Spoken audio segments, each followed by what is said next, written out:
Well, Kingdom fans, this chapter is a bit of a break from the action-packed and drama-filled battle and turns out to be more of a philosophical battle than anything else. And yes, I know this is just a crushing thing to see after the finale of the final chapter 857, where Seika'un arrives on the Haishin battlefield, but don't worry, Hara doesn't disappoint us in this chapter either.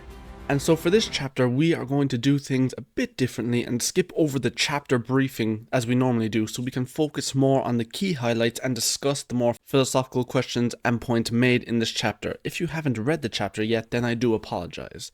But I will just mention the best part of the chapter, which of course is the final page where Seika'un enters the Haishin battleground and immediately notices the uniqueness of the Haishin archers and finds out about the two archer brothers, Jin and Tan, and I am sure next chapter he will make the connection between them and their father, who is also a member of the Ten Bows alongside him. So what I wanted to start off with was how Seika'un seems to have an almost out-of-body experience when he draws his bow with his target in his sight, and where we get to see him naked for some reason. He claims that the bow is not about drawing, it's not even about shooting, it is simply about seeing the result. Now, to most people, myself included, this looks like he simply aims at his target, where he wants to hit them, and how he wants to hit it. But no, in fact, it's even more than this. He sees it as firing two separate arrows. Imagine the first one being like a phantasmal arrow, conjured by his killing intent, that will hit his target only moments before he actually fires the real arrow. Essentially, he gets the sensation of two enemies for the price of one. And it is very possibly this very sensation that has caused Seika'un to leave the battlefield in the first place. As a man of unparalleled skill, he is in his own right a path seeker like Huken the Bushin, and sought out an answer for his skill, a purpose, a result, a target. And naturally, of course, hunting animals and participating in tournaments wasn't enough, so he turns to the only place he could think of, and I of course am speaking of the battlefield. On the battlefield, Seika'un shot down countless enemies time and time again, but they kept on coming despite his successful kills. After emptying quiver and after quiver and seeing no change, he had realized that on the battlefield there is no target for him. There's just him drawing his bow and nothing else.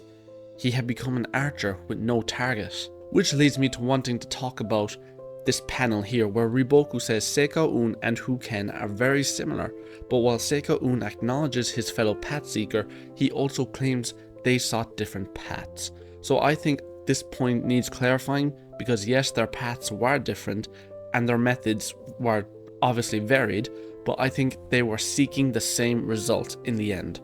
Now, Huken was a combative path seeker who couldn't find anyone to match his strength, and when he did, there was always some form of interference in their battles, and so he got bored in his search because there were so few people he could genuinely challenge to find his answer, which unfortunately led him to dying before he could see his path completed. While Seika'un was a non-combative path seeker, and yes, I do know he took part in conflicts, in battles, but not in the same way Huken did, obviously. Anyway, if I'm understanding him correctly, Seika'un isn't looking for targets, but for the target, and despite his near endless supply of them, he could not find it and therefore came to the conclusion that it must not exist on the battlefield. Seika'un even goes on to say that Huken lacked foresight because of his foolish goal.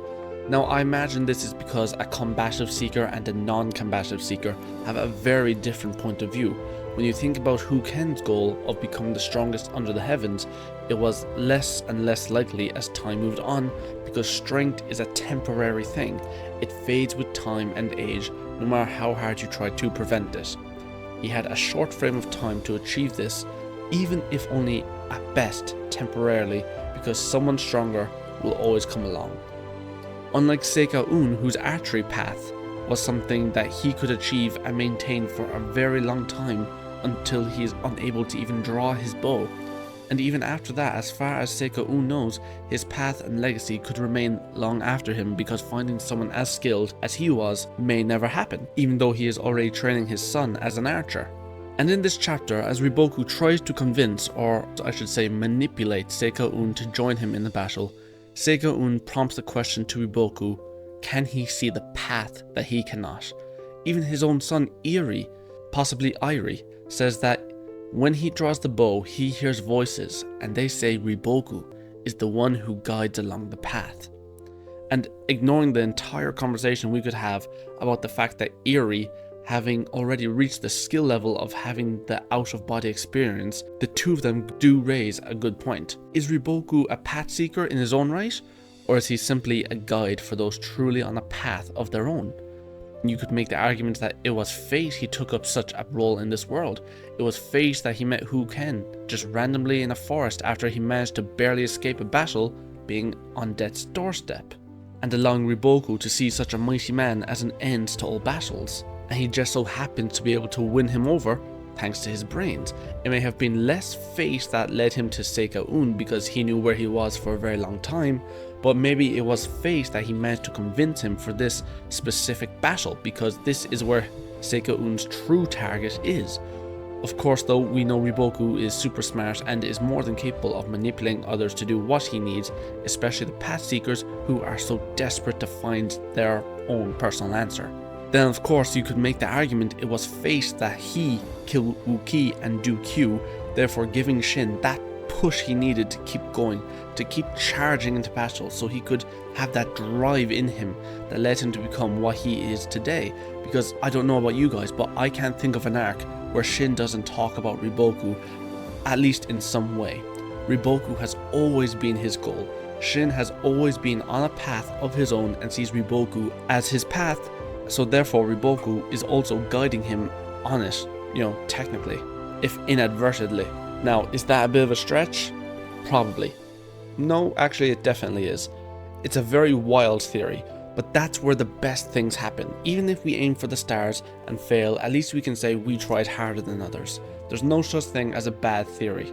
Now we come to the theories on what Seika'un's target may be, and I want to start off with what for me is the darkest possible target and storyline Hara could put us on, and I speak of course of Shin being the one true target Seika'un seeks, because in theory it ticks all the boxes Seika'un needs ticked, where once again, as we know, he needs a target that will stop all other enemies from coming relentlessly.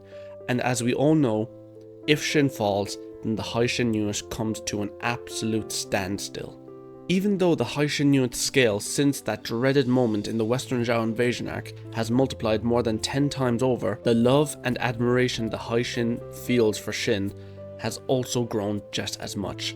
Especially for the Haishin Old Guard, they have all been through so much more since then.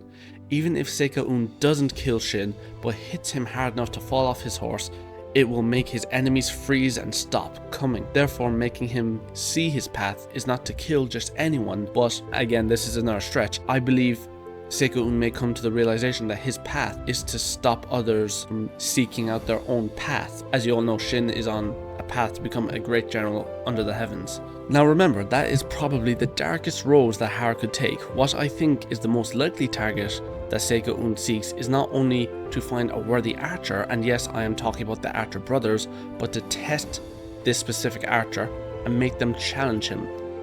He seeks people just as strong, if not supposedly stronger than he is, and put himself to the test and prove to himself he is the best. But as you can imagine, finding skilled archers is even harder than finding skilled warriors. Of course though, his path could simply be to help Riboku on his own path, but then if Riboku is simply a guide, then by some logic, it's Seika'un's path to help Riboku guide Shin down his path, which of course is to become a great general under the heavens. But he can only do that by defeating Riboku, which is a bit of a brain teaser, and it's a horrible cycle of death and destruction, and is logically confusing, but also it does make great sense when you think about it. At least in my head it does. But then again, we have to remember we are talking about path seekers and fate, which both are things we do not understand in Kingdom because it is a topic that is almost never discussed in the series. All we know is that path seekers are individuals with extremely rare and impressive capabilities, be it intellect, be it strength, be it archery skills, anyone that is extremely talented, and they basically seek an answer to their purpose. And of course, Fate, also known as Yasuhi Sahara, likes to throw massive curveballs at us to keep us on our toes and to make our predictions seem like complete insanity. As for the next chapter, who can say where we will be? It would be cruel for Howard to bring Seika'un face to face with the Archer brothers and then move on to a different battlefield, so that could very well be what he will do, but if he stays on the Haishin battlefield, then you have to imagine that the whole chapter will be Seika'un connecting the dots between the Archer brothers and their father, maybe a small flashback to their meeting, and I'm willing to bet the chapter will end with him drawing his arrow and aiming for one of them, and the very last thing we see is him releasing that arrow from the bow, leaving us agonizing over who he picked for his target. Could it be a commander, or was it one of the Archer brothers? And so, Kingdom fans, I think that's all I have to say about this chapter. If you enjoyed this video, then please, for me, remember to hit that like and subscribe button down below with that notification bell so you can stay up to date with the channel and seeing plenty of Kingdom content. Looking forward to seeing you in the next one.